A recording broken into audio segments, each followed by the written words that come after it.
A year ago, almost exactly, at the invitation of Scotty and Bruce Hart, I was attending the Storytelling Festival in North San Juan, what's it called? North Columbia. North Columbia.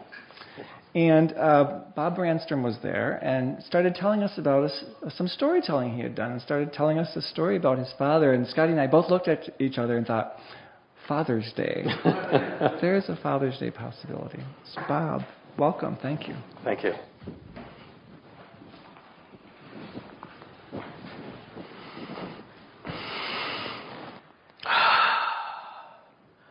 Nice view from up here. Yeah, it is, Dad.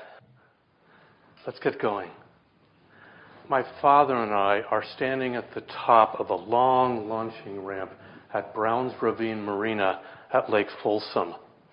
We're there to go sailing in my brand new Coronado 15, a beautiful day sailor that looks like a piece of fine china, shiny white hull with dark blue trim. But we're not there just to go sailing. Let me let you in on a little secret. We were there because I had a point to prove to my father. I had graduated from Cal the previous spring, and while at Cal, I had been part of the Cal Sailing Club, and I'd learned how to sail. And sailing was the first thing I had ever done completely on my own, where I found something I wanted to do and did it. So I wanted to show my father that I was now independent and that I had become my own man. So we turned from the launching ramp back to the parking lot. I hop up in the boat and lift the mast off of its supports on the trailer, walk it back, step the bottom of the mast on the front of the cockpit, walk it forward, and hold it in place while I instruct my dad to shackle the forestay to the bow of the boat. When that's completed, I tell him how to clip the sail, the jibsail, to that, and I hop out and fasten the rudder to its pins in the stern and slip the tiller into the rudder, and we're ready to go. I back the car down the ramp to the dock, get out, flip the lever on the winch, releasing the rope, and the boat floats free. I hand the bow line to my father on the dock, get back in the car, and drive up the launching ramp. When I get to the parking lot, it's already full, even though it's early in the morning, because there's a race day going on, and there's other fishermen there, filling up the lot.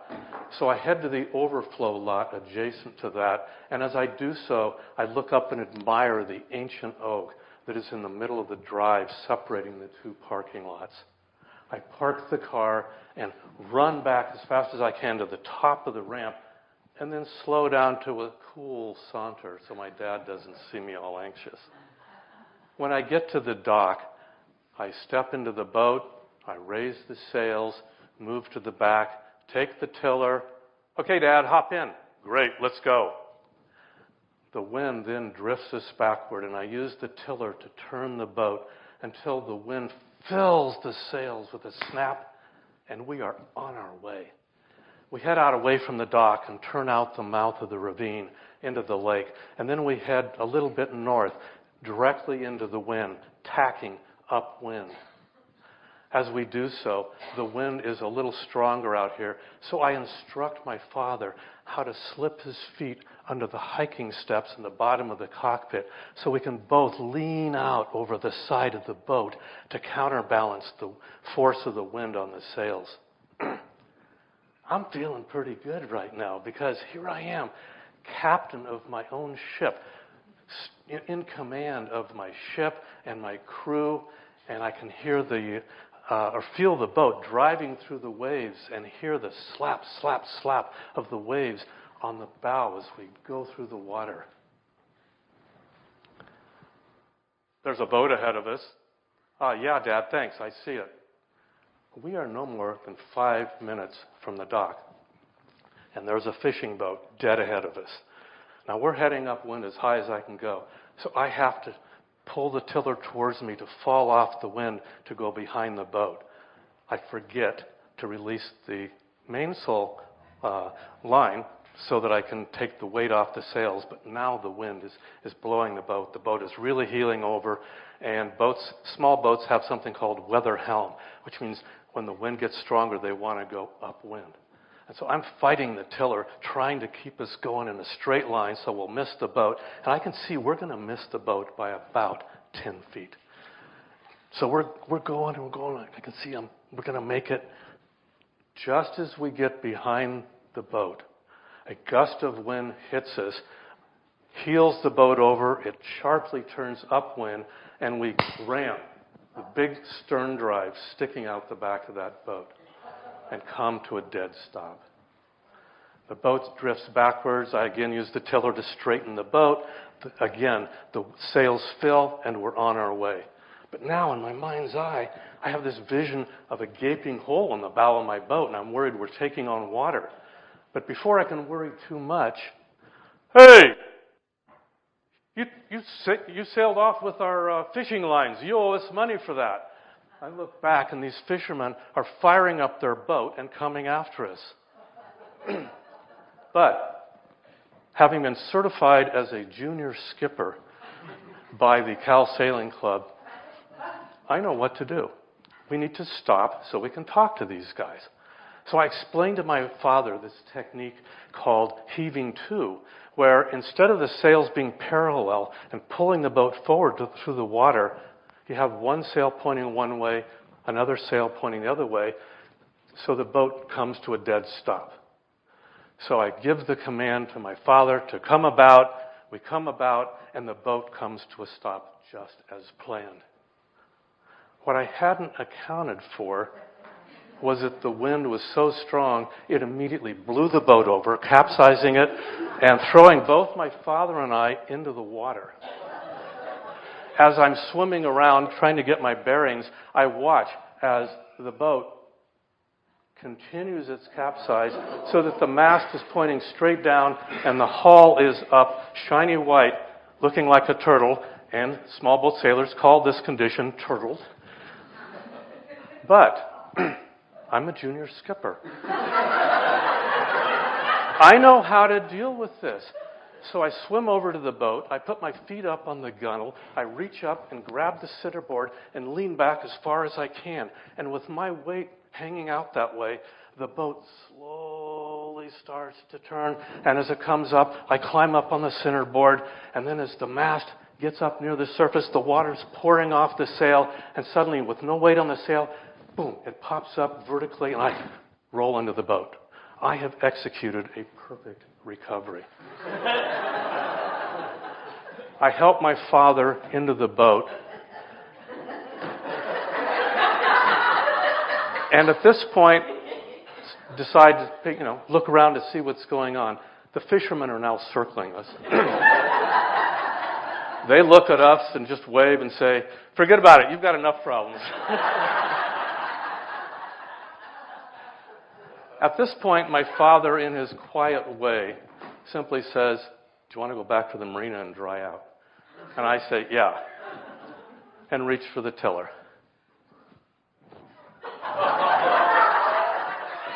I look, and there's the tiller floating 20 yards away from the boat. Fortunately, another boat had seen us capsize and came to render aid. They picked up the tiller, brought it over, I slipped it into the rudder, and we made it back to the dock. Once we're back at the dock, I feel so good to be on something solid. I'm a little shaky, quite a bit less confident at this point.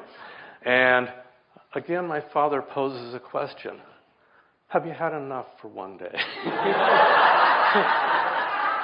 I hang my head sheepishly and say, "Yeah, I guess I have." So again, leaving my father with the boat, I run up the launching ramp into the overflow parking area, get my car, drive back down. We winch the boat onto the trailer, get in the car, and drive up. Well, the parking lot's still full, so we have to go to the overflow parking lot. And as we do so, I suddenly hear the crashing of branches. I hit the brakes, hop out of my car, and look and see my boat just littered with oak leaves and branches. Even worse, my 17-foot mast is no longer pointing straight up in the air, but is buckled in two. Fortunately, I'm a... Thank you. And I know... Wait, they didn't teach us this in skipper school. So I have to figure out what to do, and I realize, okay, let's do it backwards. We need to unshackle the forestay from the bow of the boat. Need to unstep the mast. Then we'll just bend it in two and lash it to the top of the boat. So having figured this out, I go to my trunk, open it up, grab my pliers out of the trunk, turn around to unshackle the forestay, and as I turn, I feel a gust of the wind on my cheeks, and I hear the trunk lid slam shut. I've locked my car keys in the trunk. By this time, as you might guess, there's a bit of a crowd. One of the guys there, in my opinion, not very helpfully, just laughed and said, "Yeah, that happened to me a couple of years ago." He says, "We call this the mast-eating tree." More helpfully, he now had a boat down on the marina. So we went down to his boat, got his tools, came back to the car. I was able to unfasten the back seat of the car, break the partition between the back seat and the trunk, reach over the gas tank, scrabble around my hand, and find my keys. The rest of the day went pretty well. We got home okay. We got home okay, and my mom made us each a hot bowl of soup. It turns out that there was no gaping hole in the bow of the boat. There was just a little chip a couple inches long in the white gel coat on the bow. A couple days later, I called my insurance agent, and he said, "No problem. This happens all the time." And before long, I had a new mast, and the gel coat had been repaired, and I lived to sail another day. When I look back on this event, this day, I realize that this story says more about my father than it says about me. He was gracious through the whole episode. He didn't judge. He didn't criticize. He didn't complain. He didn't try and fix it. He let me make my mistakes. I created the problems, and he let me solve them. In short, he let me be my own man.